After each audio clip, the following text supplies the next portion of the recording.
vyrovnaný zápas, aj prvý, aj druhý polčas.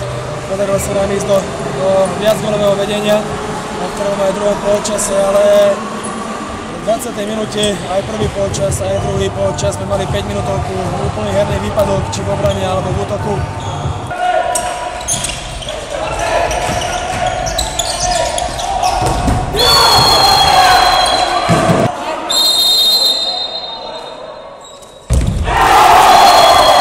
Bohužiaľ vtedy stúper doťahol sa gólovo na nás, a kým prvý polčas sme to dokázali, keď sme sa dokázali z toho nejakým spôsobom vysomariť, druhý polčas, bohužiaľ, stálo nás to zápas.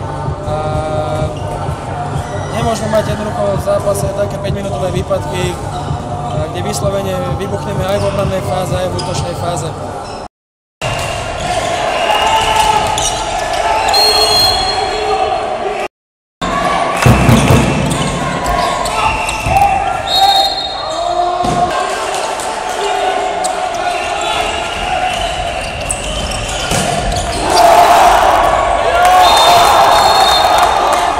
Trápili sme sa so zakončovaním, hlavne v druhom polčase, tam sme mali veľmi slabú úspešnosť strelby a určite to musíme zlepšiť.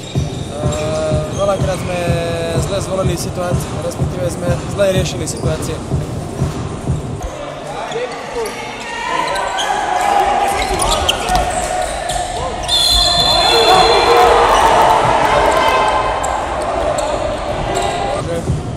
Je to smola, prehrať zápas s poslednou devinou, ale taký je život. Musíme ísť ďalej a musíme odstrániť tie herné výpadky, ktoré mávame v tých zápasoch.